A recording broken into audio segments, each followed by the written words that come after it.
Fat boy, come on.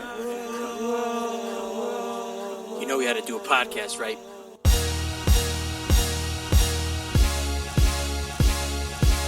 What's your name, fat body? Of course you were looking food. What the hell? I'm not fat, I'm big boned. I'm gonna eat it. You owe me for one jelly donut! Fat motherfucker. Listen to it. My wife said no one's gonna listen to us. I've got bigger titties than you do!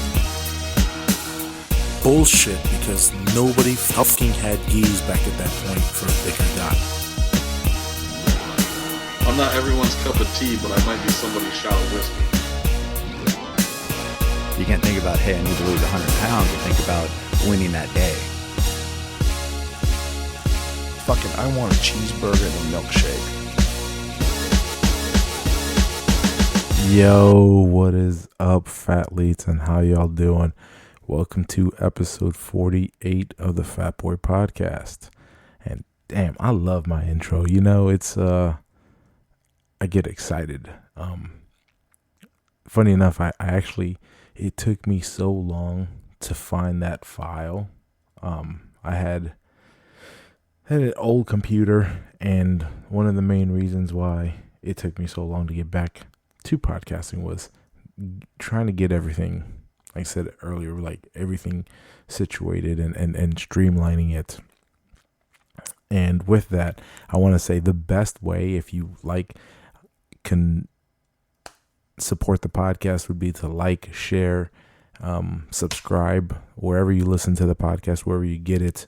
Right now, that'd be the best way to help support the podcast and help it grow. That being said, I kind of want to jump right into this is so I just celebrated a 40th birthday, and it's kind of, in a way, it's kind of surreal because at 31, I had my bout with diverticulitis, and within a couple of months span, I had 3 very severe infections. At which point I had to get a section of my intestine removed. And funny enough, it was right around the same time that Brock Lesnar was going through it. And I often think about this because it's something kind of, it's interesting to know that, or to think that if it wasn't for modern medicine, man, I may not even be here now. So the fact that at 31 I had those issues, and it took me to 35 before I even really got serious about losing weight and getting. And not that I wasn't serious before, I was doing all the wrong things, and I wasn't as consistent as I needed to be. Or, man, I think cheating was the one thing that I would be a closet eater at times. And it was like one of those, man, I've done good all day long. This is not going to set me back. And man, how wrong was I? For years I, killed myself. Even, man, I think honestly, faking it was probably harder than doing what I did. Trying, going back and forth and trying to be and making it look like, oh, I'm doing so well, and going out of my way to closet eat was probably harder than sucking it up and doing what I did when I went full blown keto. And I gotta say, I feel bad for anybody who, there's been so many people who've changed their lives using keto as the mechanism, and I will always be a proponent to it. I think it works for most people, and not to say it works for everybody, but if it works for you, it works for you, right? And it totally worked for me when nothing else did. So why wouldn't you try it? But the problem nowadays is everything, you can go to the store and walk through aisles and find tons of products that are now claim to be, or whether they claim to be, oh, this is keto. And you start reading those labels and man, it's there's a fine line. So I'm glad that I was ahead of the game in that, because it would be so difficult. Rebel right now, first off, their ice cream, bro, is legit. I love it. I can't have it in the house, because it's only 7 grams per that pint, and I'm gonna tell you, I try to finish that pint. And they've also now, Publix has started carrying, they got this heavy cream. They got, basically, Rebel has a chocolate milk. And that is the one thing that since I've gone keto, like, I've missed. I used to love drinking chocolate milk. That was one of my favorite things.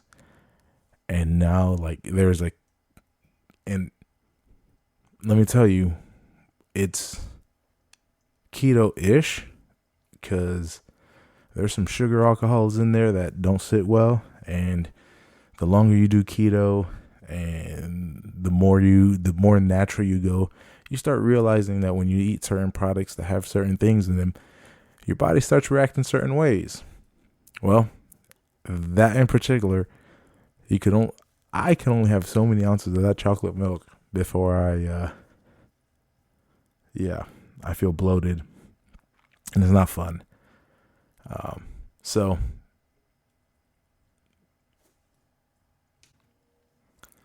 I'm not saying that everybody has to go try keto.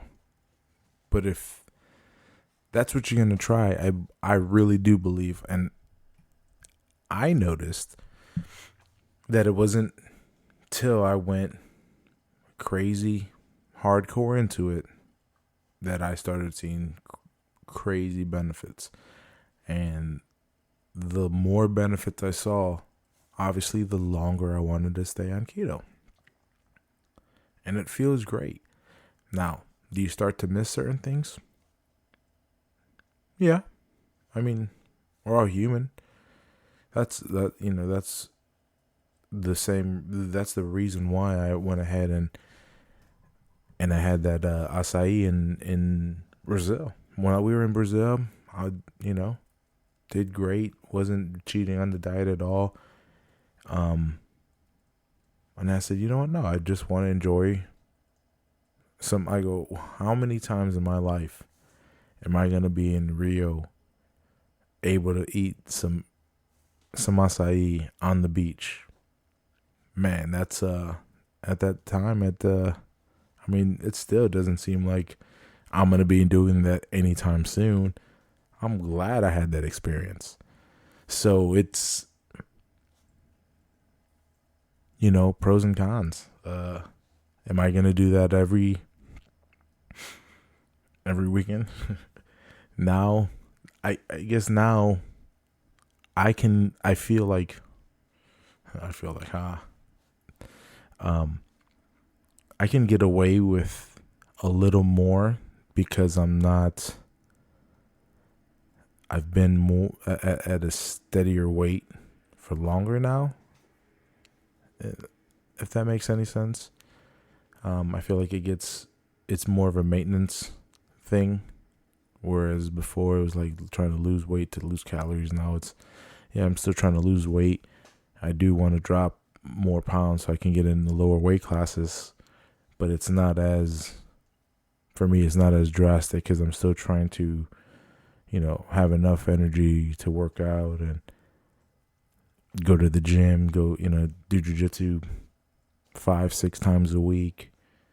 Do some accessory work at home and whatnot. So it's not, for me, I feel like I can get away with a little more than what I could before. So yeah, that's like I said, this is 40. And if obviously you may follow me on Instagram, and if you've seen, for my 40th, I went to Nashville with a training partner, a good friend of mine, and we went to go compete in the Nashville Open. It didn't go my way. I got placed second in a 2-man division. Did awesome, but made a mistake and paid for it. It is what it is. But afterwards, got out and explored Nashville a bit. Ate some good food, except for a chain restaurant that my man wanted to go to because he thought it was Nashville chicken. Turns out it was just a chain restaurant. Them gyros on the street would have been better. But enjoyed some brewskis walking down Nashville, and I was totally that dude walking around Nashville in gi pants. Post tournament gi pants and a hoodie. Out there I was drinking, doing a little bit of drinking. Had kind of stopped for the tournament, lose some weight and to get down and just feel good, feel better. I don't feel as bloated when I'm not drinking. Drinking adds poundage quick for me. So the longer I can go without it, the better. Especially on the scale. Alcohol help, man. There could be maybe week to week probably like a 5-pound difference, I think. If I'm like maybe having a drink, every other day or something, I could definitely see. You see it in my face gets bloated too. But I couldn't believe it's a party town. People out there drinking so early in the morning. We had got there downtown close to 2 in the afternoon, and it was popping. That place was wild. It was a cool town. Every single bar has 3 stories, and every bar inside has a cover band playing, and other bands playing all different types of music. It's pretty cool. It's a pretty fun town, and I see why people like it.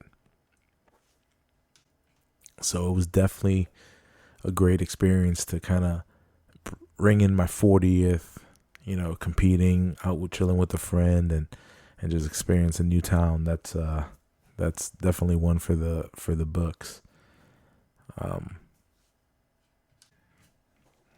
Well, since I'm 40 and you're listening to the podcast, I'm gonna provide some unsolicited advice, and I want to say that the one thing that I've come to realize is the biggest change that can lead to the biggest changes is consistency.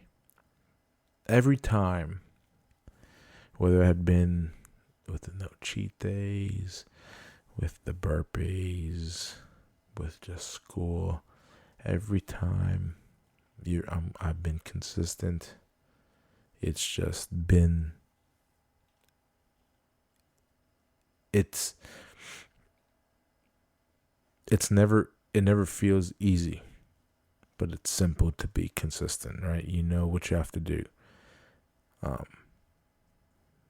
And while you're going through it, it feels like the most difficult thing going on. And it may be at the time. But every time I've looked back and I was like, you know what? I probably